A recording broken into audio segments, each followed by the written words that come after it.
પૂરી થઈ પછી exit poll તો આવી ગયા છે, પણ હવે એ જાણીએ કે એક્ઝિટ પોલ પર જનતાનું મૂડ શું છે। જૂનાગઢના લોકો આ એક્ઝિટ પોલને લઈને જૂનાગઢમાં કોની આવશે સત્તા, જાણીએ જૂનાગઢના મતદારો પાસેથી। લોકશાહીનો પર્વ એટલે ચૂંટણી।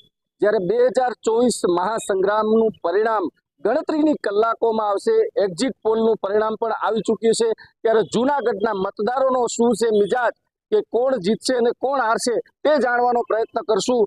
ખાસ કરીને જે એક્ઝિટ પોલનું પરિણામ આવી ચૂક્યું છે, તો કોણ જીતશે?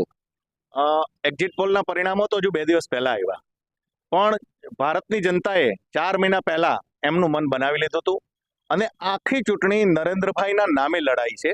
એટલે નરેન્દ્રભાઈનો ચહેરો અને નરેન્દ્રભાઈની નીતિઓ અને નરેન્દ્રભાઈની જે કામ કરવાની પદ્ધતિ છે એને જોઈને લોકોએ મત આપ્યા છે।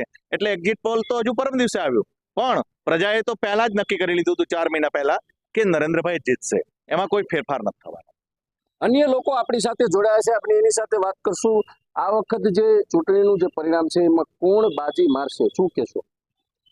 આ વખતની ચૂંટણી જોતા એમ લાગે છે કે ભાજપનું પલ્લું તો ભારે છે જ, પણ છતાં લોકોનો મિજાજ અને રોષ એટલો બધો હતો કે કદાચ આ વખતે છે ને ચૂંટણીમાં સરસાઈ બહુ મામૂલી હશે। જે કોઈ ઉમેદવાર જીતશે એ મામૂલી સરસાઈ જીતશે, કારણ કે જુનાગઢની અંદર કોર્પોરેશનનો જે પબ્લિકમાં વિરોધ હતો અને પબ્લિકનું જે મતદાન કરવાનું જે મન હતું અને પબ્લિકમાં વાત થતી હતી, એની ઉપરથી એમ લાગે છે કે આ વખતે ટક્કર છે, પૂરેપૂરી ટક્કર છે આ સીટ માટે જુનાગઢમાં।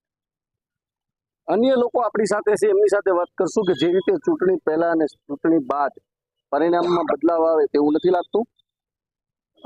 પરિણામમાં તો બદલાવ આવે એવું તો લાગતું નથી, કારણ કે જે ખાસ કરીને આખી ચૂંટણી એ મોદી બ્રાન્ડ ઉપર લડાઈ છે। ભાજપનો પીએમ પદના ઉમેદવાર 10 વર્ષથી જે વડાપ્રધાન પદ શોભાવી રહ્યા છે એ મોદી સાહેબને કારણે જ આવનારી આજે 2024ની જે આવતીકાલેનું પરિણામ છે એમાં પણ મોદી સાહેબનો જ ફેક્ટર ચાલશે।